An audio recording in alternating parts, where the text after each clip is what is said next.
On my 73rd birthday, my husband calmly placed another woman and two young adults beside me and announced to our guests, "This is my second family. I've kept them hidden for 30 years." My daughter froze in shock. I didn't. I smiled, handed him a small box, and said softly, "I knew this gift was meant for you." When he opened it, his hands began to shake. Welcome to Betty Stories. I share true-to-life stories here every day, and I'd really appreciate it if you subscribe and like the video. Stay with me until the end. You'll want to hear how this unfolds.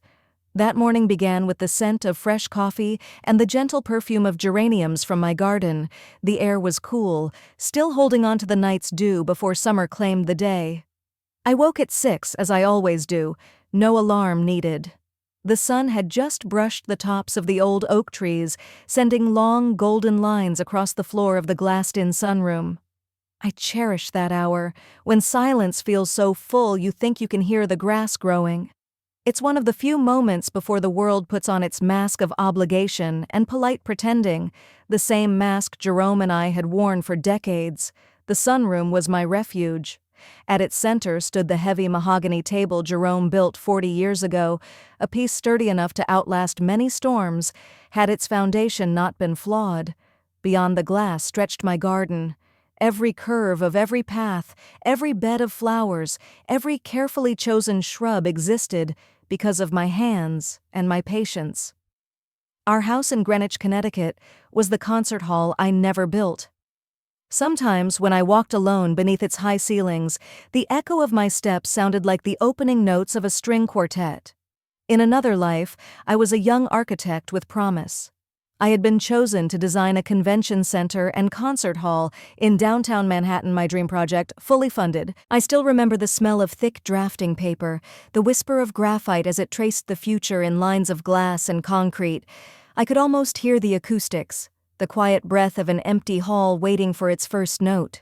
Back then, confidence burned bright in me, as clear and certain as sunlight through crystal. That memory felt especially sharp that morning because it carried the mark of Jerome's greatest untruth, the promise that our shared future would be grander than my own dream. He arrived then with his first brilliant business plan, importing high-end manufacturing equipment from Europe. We didn't have the money, so I made a choice. I sold the inheritance meant for my future and handed him every cent. It was a rainy November day when I signed the transfer papers in my small office. Raindrops tapped the windows as I watched his eyes light up, an eager, hungry spark I mistook for gratitude. He pulled me close, his thanks warm against my neck. "You're incredible, Vivian," he whispered. "We're building something bigger, something better." I believed him because I loved him. Signing my name felt like making a deal with destiny, trading my own calling for his promise. I told myself it wasn't a loss. It was an investment in us. The business collapsed within a year, leaving only debts my wise father quietly resolved. Instead of a concert hall, I built this house. I poured into it everything I had left: my skill, my strength, my love for form and balance. This home became my quiet masterpiece, even if no one else ever saw it that way. Jerome never did. To him, it was just proof of his status, never the soul I had woven into its walls. "Vivian, have you seen my blue polo? The one that suits me best?" His voice snapped me back to the present. Jerome stood in the doorway, already dressed, his expression fixed on his own reflection. No mention of my birthday, not a glance at the festive tablecloth I'd laid out the night before. 73 years old. 50 years together. To him, it was just another Thursday. His indifference didn't hurt anymore. It was simply expected, as dependable as the sunrise. How many birthdays had I hoped he'd stop, even briefly, and truly see me, not the organizer, not the hostess, but the woman who had given him her life. "It's in the top drawer. I ironed it yesterday," I said evenly, without turning around. I knew he wouldn't notice the new linens or the vase of peonies I'd cut at Dawnflowers, whose soft, sweet scent would later try to soften the shock of what he was about to reveal. He had stopped seeing such things 30 years ago. To him, I was part of the interior, comfortable, dependable, familiar, like the armchair, like the table, like the very foundation of the house. He loved that word.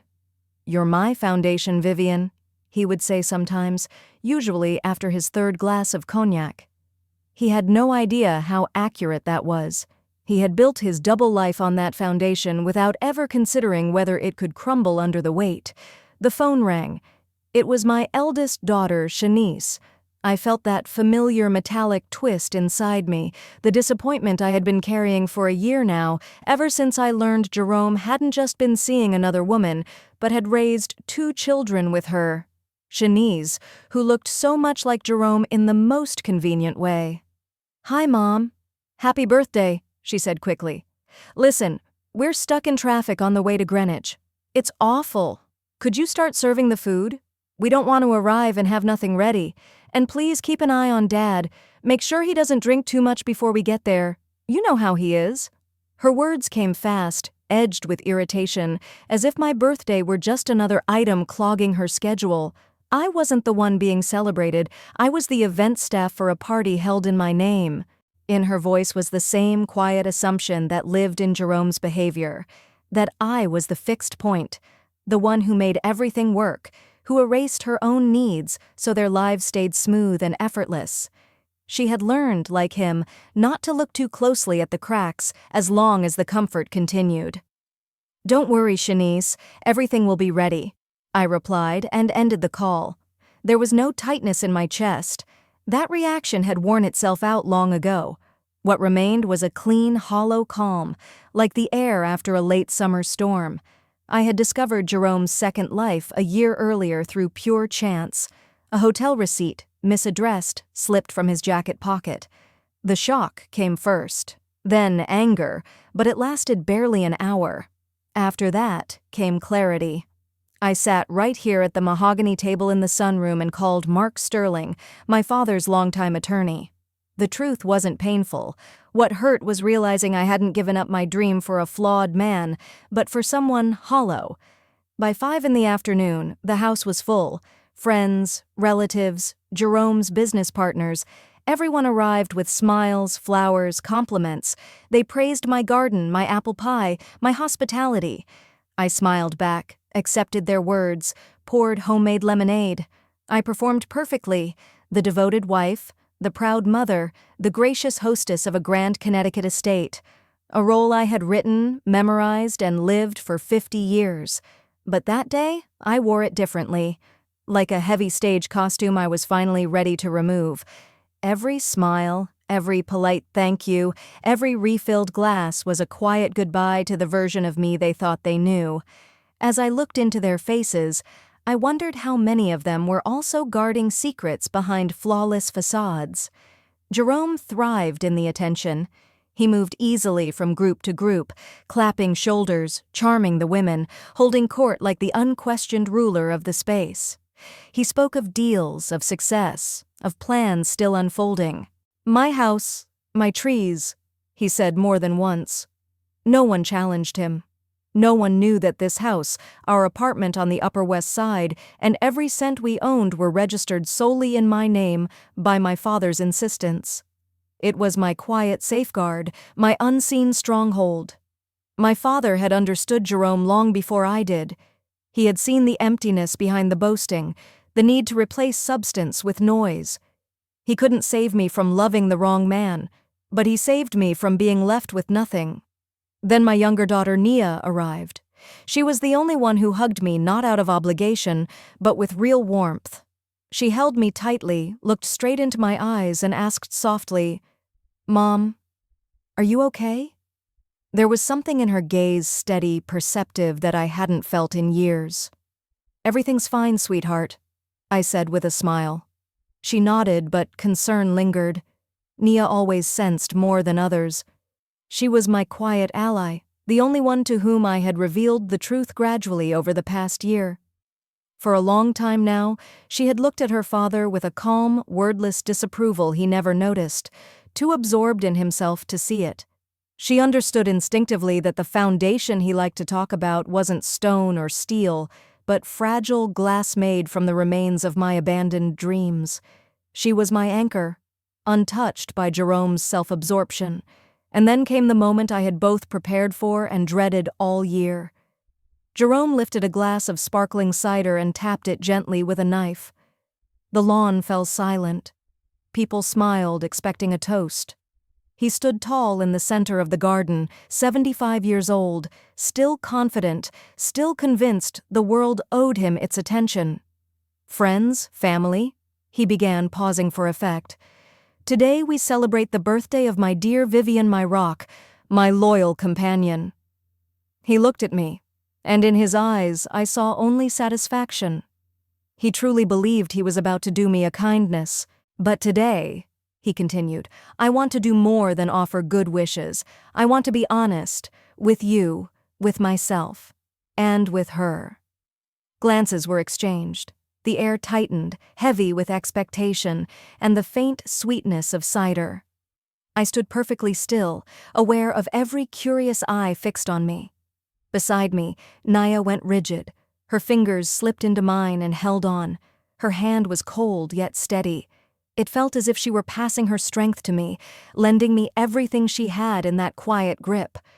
Without words, our hands spoke. We both understood what was coming, and we were ready. "Friends," Jerome went on, his voice shaking with barely hidden satisfaction. "For 30 years I've lived a double life. Today, I want everything out in the open." He nodded toward the garden gate. A woman in her mid-50s stepped forward into the circle of light. She was well-kept, composed, with eyes that measured everything around her. I recognized her immediately. Tanya. She had once worked under me in my architecture office. A heavy cloud of sweet, expensive perfume drifted across the lawn, clashing with the clean evening air, as unwelcome as her presence in my garden.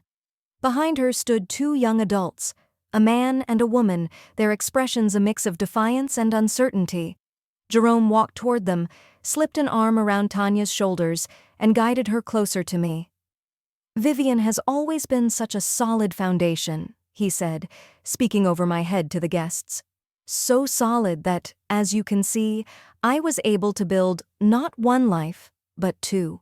This foundation carried all of us." He smiled broadly.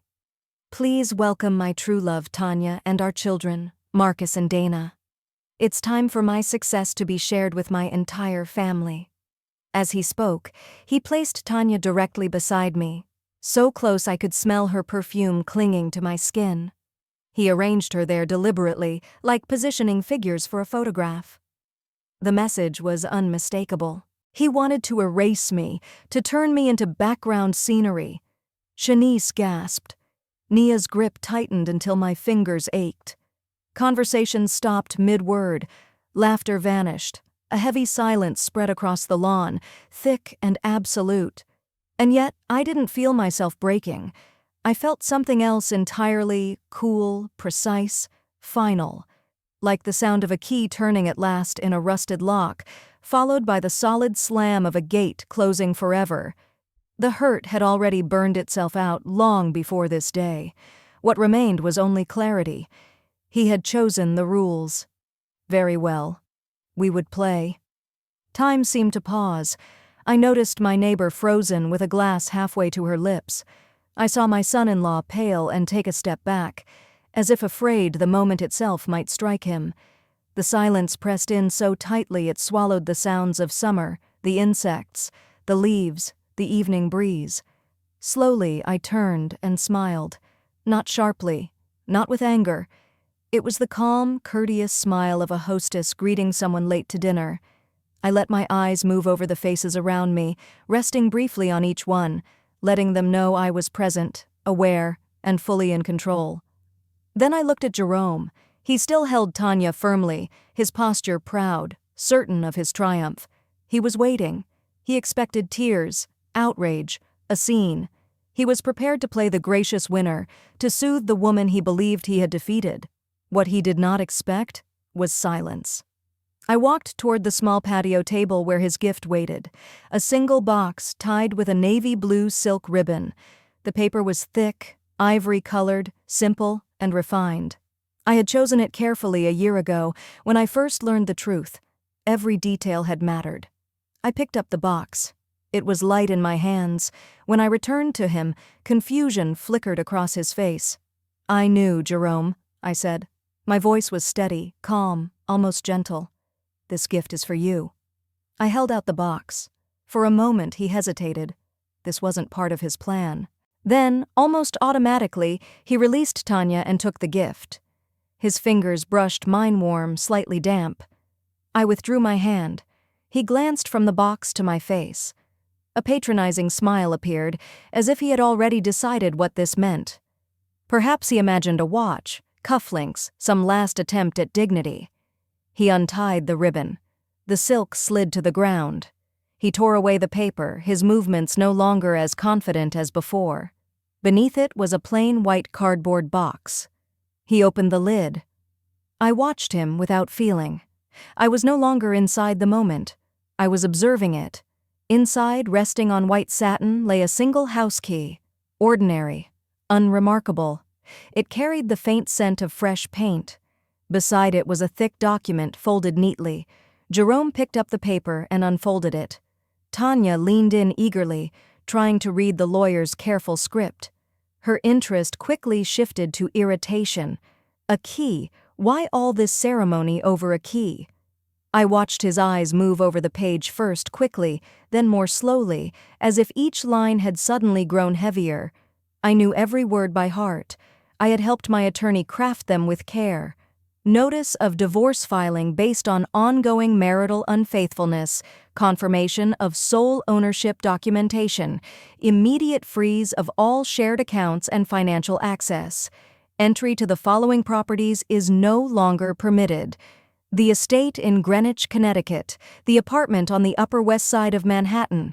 His left hand was the first to betray him. A slight tremor, almost invisible, ran through his fingers and crept up his arm. Then his right hand began to shake as well. The paper whispered softly, like a dry leaf caught in the wind. When he looked up at me, the confidence was gone. The self-satisfaction had drained from his face, leaving behind an aging man, pale and disoriented. There was no anger in his eyes, no pain, only raw disbelief. He looked like someone who had trusted the ground beneath his feet all his life, only to feel it vanish without warning. A low murmur rippled through the guests. This wasn't the spectacle they had expected. What unsettled them was the sudden shift, the quiet but undeniable reversal of control. He tried to speak. His mouth opened, but only a rough breath escaped. He stared at the paper again, then at the key, then back at me, searching my face for a signal, a hint that this was a misunderstanding, a tasteless joke. There was nothing to find. My face was calm, unreadable. I had practiced this expression for 50 years of holding everything together, of being the foundation he liked to praise, and today, that foundation stood firm. Behind it, there was nothing left, no hurt, no attachment, not even resentment, only a clean, echoing sense of freedom. Tanya understood nothing at first. She watched Jerome's face change, her composure cracking. "Jerome, what is it? What does it say?" she whispered, trying to see the page. He didn't answer. He couldn't. He just kept staring at me as the life he had built on my silence, my resources, my patience unraveled in full view of everyone he had invited to witness his triumph. When Tanya finally caught sight of the document, her breath caught as she recognized the words "account freeze." The calculating look in her eyes collapsed into stunned fear. She wasn't stepping into comfort or security. She had tied herself to a man who suddenly had nothing to offer. Even her sweet, expensive perfume seemed to turn sharp in the air. I met Jerome's gaze one last time. Then, slowly, deliberately, I turned to Naya, my child, my anchor. Her eyes were wet, not with sorrow, but with pride. She understood everything. I gave her a small nod and said softly, "Just for her. It's time." Her hand tightened around mine. That was enough. The moment was over. Without haste, without hesitation, we turned and walked toward the house. Not rushing, not fleeing. We moved with steady steps, leaving behind the frozen scene on the lawn. Guests parted instinctively, avoiding our eyes, whispering among themselves. I felt their stares, shock, curiosity, and yes, a quiet satisfaction they would never admit.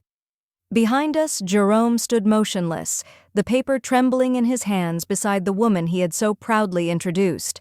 His carefully staged revelation had collapsed into something unrecognizable. He called out my name, perhaps, but his voice no longer reached me. It held no meaning now. Inside the house, I paused in the living room and spoke calmly toward the open doors, loud enough to carry outside. Dear friends, thank you for coming to share this day with me. Unfortunately, the celebration has come to an end. Please enjoy the cake and have one last drink. I wish you all well. That was all. No explanations, no raised voices, no scene. A quiet departure followed. I heard hurried footsteps on the gravel, low voices, car doors closing, engines starting. No one came inside, no one said goodbye, no one met my eyes. 10 minutes later, the garden was empty. Only abandoned plates, half-filled glasses, and crushed flowers remained. From the window, I watched Jerome finally stir. He grabbed Tanya's arm and pulled her toward the gate, his movements sharp and frantic. The two young adults followed, confused and silent. Jerome glanced back at the house, his face twisted with disbelief and fury. He was no longer the man in charge. He was simply someone being escorted out. Tanya's expression had hardened, caught between anger and the realization that her imagined future had vanished. The evening air settled again, calm and still, as the last car disappeared down the street. Nia stepped close and wrapped her arms around me. It's over, I said quietly, smoothing her hair. Everything is exactly as it should be. Will you help me clear the table? We cleaned together in silence. Plates stacked, tablecloths folded, trash carried out. The ordinary rhythm of the work steadied my breathing. The familiar motions were grounding, and for the first time in many years, the quiet felt honest. Every movement felt deliberate. Nothing was random. I rinsed the glasses one by one, the delicate crystal we had received as a wedding gift so many years ago. The warm water carried away the traces of unfamiliar hands, unfamiliar wine. And with it, something else seemed to dissolve. Decades of sticky webs I had once mistaken for family bonds loosened and disappeared. Nia passed me another bowl. Steam rose from the sink, carrying the sharp, clean scent of lemon soap. It smelled like clarity, like a line being drawn, like a beginning. I understood then that I wasn't just tidying up after a party. I was clearing away the remains of a life that had quietly failed long ago. Naya worked beside me, glancing over now and then as if waiting for me to fall apart. She expected tears, raised voices, something dramatic. But inside me there was only stillness, no anger, no bitterness, just a deep, cooling relief, as if I had carried an unbearable weight my entire life and had finally set it down. We finished late. The house was calm again, clean, mine. I made myself a cup of mint tea from the garden, and we sat together in the sunroom, wrapped in blankets, looking up at a sky scattered with stars, the mint mixed with a damp scent of freshly watered earth. The night felt whole until my phone vibrated sharply on the table, breaking the quiet. Nia picked it up. Jerome's name lit the screen. The call ended almost immediately, followed by a voicemail notification. She looked at me for permission. I nodded. She put it on speaker. His voice burst into the room, warped by anger, climbing toward a shrill edge. He shouted my name, demanding explanations, accusing me of humiliating him, calling the evening a spectacle.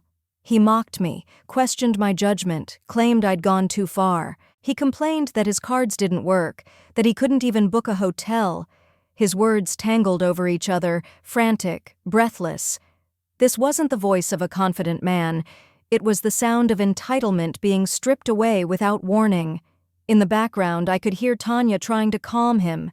He snapped at her, too, blaming me for everything, insisting I had ruined his life.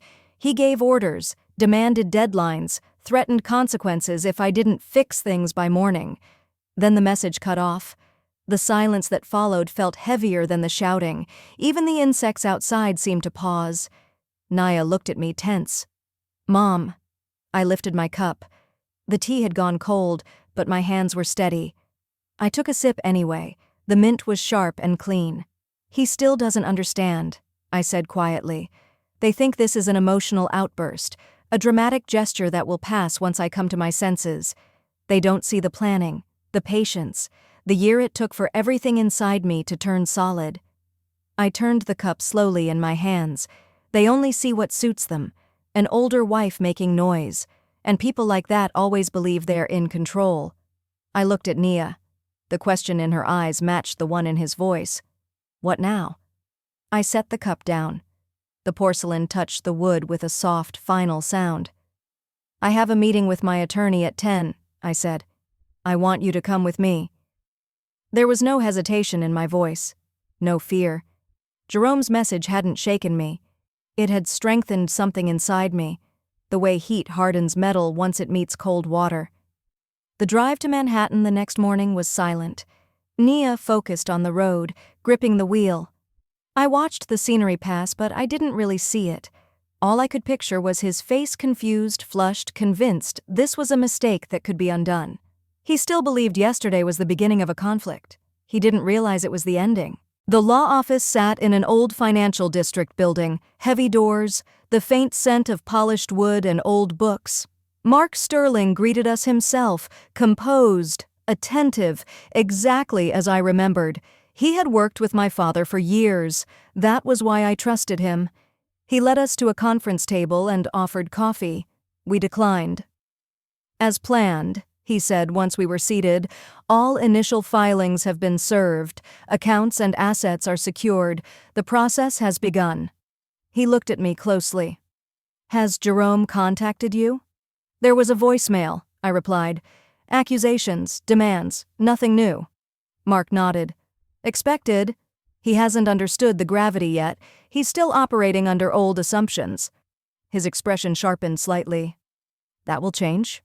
He paused, folding his hands on the table. "When you first came to me," he continued, "out of respect for your father and his foresight, I decided to conduct a more thorough review, not just the standard checks, something deeper." He met my eyes, and I'm glad I did. I needed to understand exactly what we were facing, and sadly, my doubts were more than justified. Mark Sterling opened a desk drawer and removed a thin, unmarked folder. He placed it carefully in front of me. "I'm required to inform you of something deeply troubling," he said. "This goes far beyond betrayal. What you're about to see indicates a deliberate, calculated action directed specifically at you." Nia stiffened beside me, her hand instinctively covering mine. I didn't move. I just looked at the folder. "What is it?" I asked. Mark opened it and slid several pages across the table. "This is a copy of an application your husband submitted to health authorities 2 months ago. It's a formal request for a compulsory psychiatric evaluation regarding your legal competence." Time stopped. I heard Nia inhale sharply, but my eyes stayed fixed on the paper. Official formatting, cold language, and at the bottom Jerome's unmistakable signature. "This is the first legal step," Mark continued calmly, his voice sounding distant, "toward declaring a person incapable of managing their affairs and placing them under guardianship, which would give him full control over your assets." I lifted the first page. It listed observations, frequently misplaces personal items, displays memory lapses involving keys, documents, and glasses, possible decline in short-term recall. I remembered laughing with Nia just a week earlier when I found my glasses on my head. Exhibits confusion in daily routines, has mistaken basic pantry items such as salt and sugar, creating potential safety risks. Once, distracted, I had poured salt into the sugar bowl. I noticed almost immediately and corrected it. Jerome had joked, "You're overworking yourself." He hadn't joked. He had recorded it. Shows signs of social withdrawal, spends extended periods alone in the garden, avoids social interaction, and speaks to plants, suggesting detachment from reality. My garden, the only place where I could breathe, the space I had shaped with care and intention, now twisted into evidence against me. In that moment, I finally understood the depth of his contempt. He hadn't seen me as a partner. He had seen me as an obstacle to be removed. I kept reading. Every line was a distortion. Small, human mistakes stretched into accusations. Fatigue turned into dysfunction. Age into danger. Each detail carefully collected, stored, and weaponized. My hands rested on the polished table. They didn't shake, but the warmth drained from my fingers, then my palms, then my wrists. It felt as if something vital had quietly withdrawn. Naya leaned closer. "This is unforgivable," she whispered. "He's not just cruel, he's dangerous."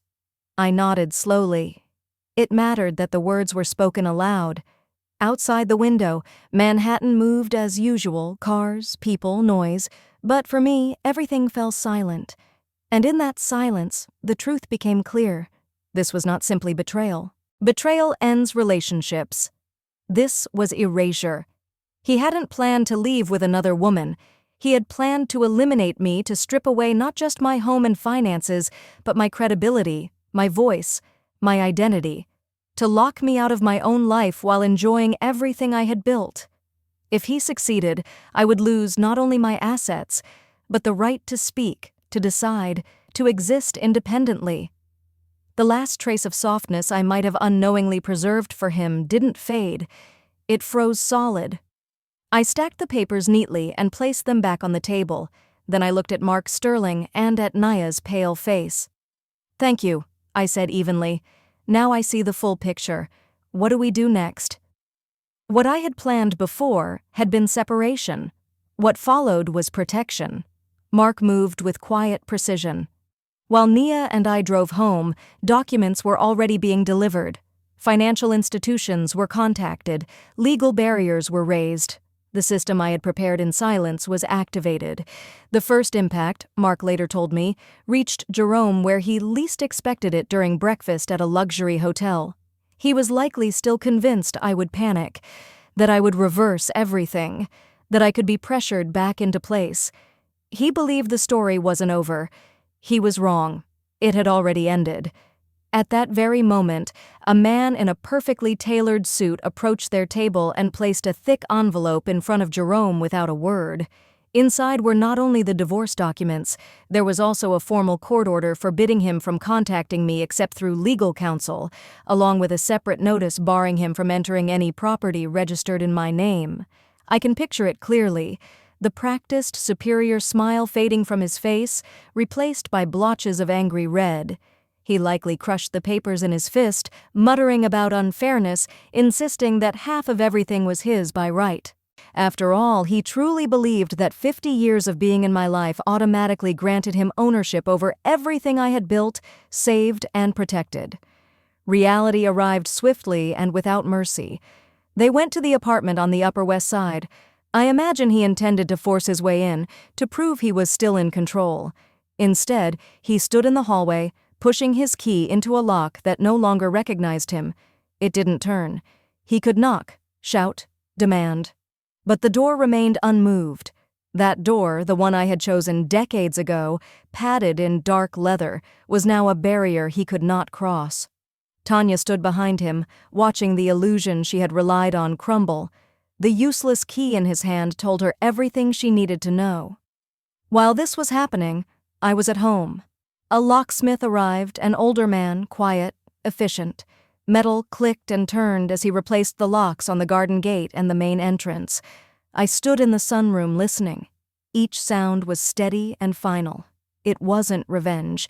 It was order being restored. The scent of fresh metal and oil drifted through the house, blending with the fragrance of geraniums. The house felt sealed again, whole. The final blow met him on the street. As he prepared to leave, angry and disoriented, a tow truck pulled up beside his black SUV, the one I had given him as a birthday gift 3 years earlier. 2 workers in bright vests moved with practiced efficiency, securing the vehicle. Jerome rushed toward them, waving his arms, protesting loudly. The foreman calmly handed him a document. It listed the rightful owner. My name, Vivian Caldwell. I imagined Tanya standing there on the sidewalk, watching the symbol of her comfort and status disappear down the street. Blocked cards are inconvenient. Legal papers are embarrassing. A locked door is humiliating. But when your car is taken away in broad daylight, when you are left standing without access, without shelter, without resources, that is when understanding finally arrives. In that moment, her confidence must have turned into fear. She looked at the man beside her shouting helplessly after the tow truck and realized the truth. They were not dealing with a fragile woman who could be pressured into silence. They were facing something calm, quiet, and deliberate, someone who didn't argue or plead, but simply removed every support they had depended on. The panic likely came later, in some borrowed room, far from comfort. Jerome probably continued to rage, promising consequences, insisting everything could still be fixed. Tanya, more practical, would have started adding things up. The house wasn't his. The apartment wasn't his. The accounts weren't his. The car wasn't his. Nothing was. They had built their lives on my foundation for 30 years, without ever checking who owned it. Their shouting must have echoed through the night, his fueled by fury, hers by fear. Accusations followed. Why didn't we act sooner? Why didn't we push harder with the doctors? Those desperate words revealed more than they intended. They had mistaken patience for weakness, kindness for blindness. They believed time and age had made me harmless. They were wrong. They didn't lose on my birthday. They lost the moment he signed that application. By doing so, he handed me the truth and the means to protect myself. He showed me this was never about hurt feelings. It was about control and survival. And I responded accordingly. Late that night, Nia called to confirm what I already suspected. Her sister, Shanice, had phoned her in tears. Their father was sobbing, claiming I had lost my mind, accusing me of manipulation, saying I had left him with nothing. Nia listened quietly. Then she asked one simple question. "Where were you?" she said, "when he stood his other family beside Mom on her own birthday? Where were you when he humiliated her in front of everyone?" Shanice stumbled through a few broken sentences, saying this couldn't be right, that people didn't act this way, that we all needed to talk. She didn't grasp the depth of what had happened. What unsettled her wasn't a 30-year deception, but the sudden collapse of a system that had always worked in her favor. For Shanice, the crisis wasn't the lie. It was the loss of convenience. She wasn't protecting her father. She was protecting the structure that supported her life. I took the phone gently from Nia. "Shanice," I said quietly, "don't worry. Your father will be fine. He's simply learning how to live on his own for the first time in 50 years. I ended the call without waiting for her response. On the other end, her sobbing cut off, replaced by sharp, indignant silence. That night, I slept deeply, more deeply than I had in years. I knew it wasn't over. Panic always gives way to desperation, and desperate people are unpredictable. I expected resistance, attempts to push back, to force open doors that were now firmly closed. I was prepared, but I also knew this: the life I had reclaimed would not be lived in hiding. 3 days after meeting with my attorney, I decided to walk to the small market near the Metro North Station. I was out of bread and milk. Nia offered to go instead, but I declined. This was my town, my routine, my life. I would not disappear from it. The day was warm, filled with the scent of dust and blooming jasmine. I walked slowly, enjoying the ordinary details, the sun on my face, the weight of the bag in my hand, the reassuring feel of the pavement beneath my feet. I bought what I needed: sourdough bread, milk, a bit of goat cheese. Simple things. Normal life. They were waiting for me at the exit. An old, dented car, clearly borrowed, pulled up too fast at the curb. Jerome stepped out abruptly, followed by Tanya, slower but just as intent. They looked worn down. Jerome was still wearing the blue polo shirt I had ironed on my birthday, now wrinkled and stained. Dark shadows sat under his eyes. Tanya's carefully maintained appearance was gone. Her face was pale, tight with strain. The polish had vanished. Even her perfume was gone, replaced by the sharp scent of stress. They stood directly in my path. "Vivian," Jerome said. His voice wavered between anger and appeal. "We need to talk. You can't do this." I said nothing. I held my shopping bag and waited. I felt no fear, only a distant curiosity, like observing something that no longer concerned me personally. "You cut off everything," he continued. "Everything. How am I supposed to live? After 50 years? Do you even understand what you're doing?" He raised his voice, gesturing wildly, trying to draw attention. A few people glanced over, then looked away, assuming it was just another family disagreement. His performance faltered without an audience. When anger failed, he changed tone. His shoulders dropped, his voice softened. "Do you remember when we were young?" he asked. "The house, the girls, our life together. Does all of that mean nothing now? Can you really erase it all in one day? Think about the children, the grandchildren. What are we supposed to tell them?" He searched my face, hoping to find the woman who always forgave, always smoothed things over, always put herself last. She wasn't there. That version of me had ended the moment he put those false words on paper and tried to turn them into truth. I looked at him and felt no nostalgia, only clarity. He had learned how to play the role of a husband very well, but he had never possessed its substance. Tanya saw that his approach was failing and stepped forward. Her eyes were sharp, calculating. "You can think whatever you want about me," she said, her voice tight. "But what about my children? My son just finished a prestigious business program. My daughter was planning her wedding. You're destroying their future.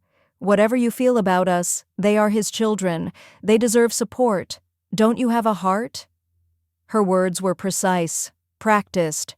She used her children as leverage, not out of care, but calculation. When she finished, she leaned into Jerome, presenting herself as fragile and wronged. Silence settled around us. Faces watched closely, some with pity, some with confusion, some with quiet expectation. They were waiting for emotion, for justification, for weakness. I didn't speak. I simply looked at Nia, and Nia understood. She didn't argue. She didn't raise her voice. Instead, Nia leaned forward, opened her handbag, and calmly took out a thin folder. She placed it on the coffee table in the center of the room. The soft sound of paper touching polished wood landed heavier than any shout. The silence she broke was not weakness. It was authority. "Here," Nia said evenly.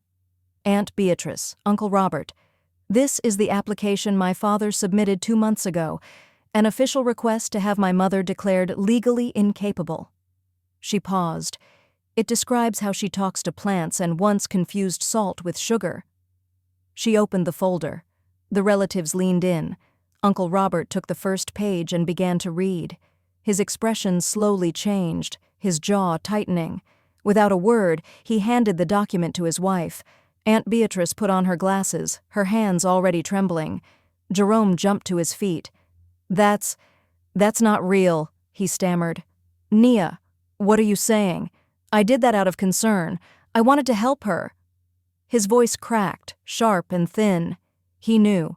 This was the moment everything ended. "Be quiet, Dad," Nia said, her tone calm and cold. "That's not all." She reached into her bag again and pulled out a small digital recorder. She placed it beside the folder. "You talk about manipulation and paranoia," she continued. "I think the truth is different. For the past 6 months, whenever you came to visit Mom alone, I sometimes turned this on. You made phone calls. You thought no one could hear you." She looked straight at him. There was no triumph in her eyes, only clarity. Then she pressed play. Jerome's face drained of color.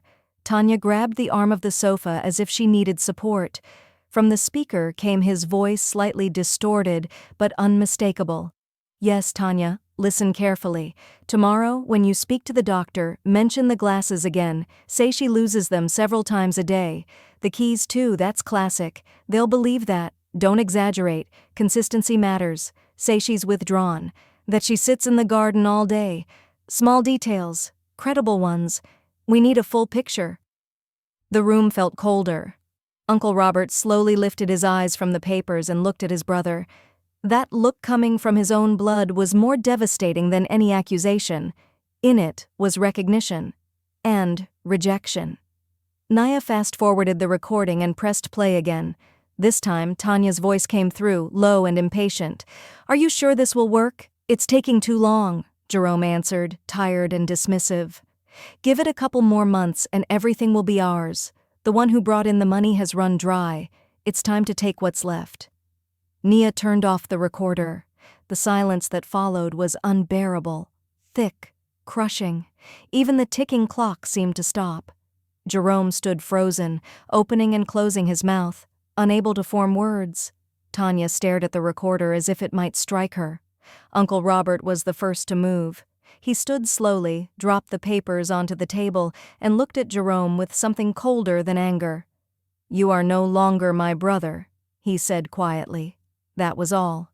He took his wife's arm and walked out without another glance. Aunt Beatrice removed her glasses, tears filling her eyes. "I'm so sorry, Vivian," she whispered before leaving.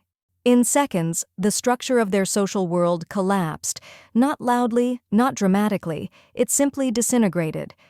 Shanice sat in the corner, crying silently into her hands. The comfort she had defended no longer existed, her indecision had chosen for her. Nia and I stood up. I picked up my bag. We didn't speak. We walked past them and out the door. Outside, the night air was cool. The door closed softly behind us, sealing the past. We didn't look back. Nia drove. The city lights moved past the windows in silence, but not the heavy silence of confrontation. This was different. Clean. Light. Like the quiet after a long illness finally breaks. It felt as if I had awakened after years of deep sleep and discovered that the walls around me were gone. There were no more calls, no messages, no attempts to explain or negotiate. Their world, built on deception, had collapsed, and we were no longer part of it. 6 months have passed. My new apartment is on the 17th floor. The windows face west. Every evening, I watch the sun sink behind the towers, painting the sky in shades of pink, gold, and deep crimson. And for the first time in decades, the view belongs entirely to me. There is no heavy, aging furniture here anymore, nothing that carries the memory of tears or quiet resentment. Just light walls, open shelves, and space, so much space. In the beginning, it felt almost overwhelming. I had lived so long under the weight of responsibility that freedom made me dizzy. But every morning the sun spills across my walls and teaches me how to be light again. I sold the house quickly, without regret. The buyer, a young tech executive with a family, fell in love with the garden. He said the house had a good soul. He was right. It did have a good soul. It had simply grown tired of being used as a foundation and was ready to let go. Selling it wasn't a loss. It was release. I said goodbye to a beautiful but heavy creation so I could finally begin something new. With the proceeds, I established a scholarship for young women from disadvantaged backgrounds who dream of becoming architects. I gave life to the dream I once set aside.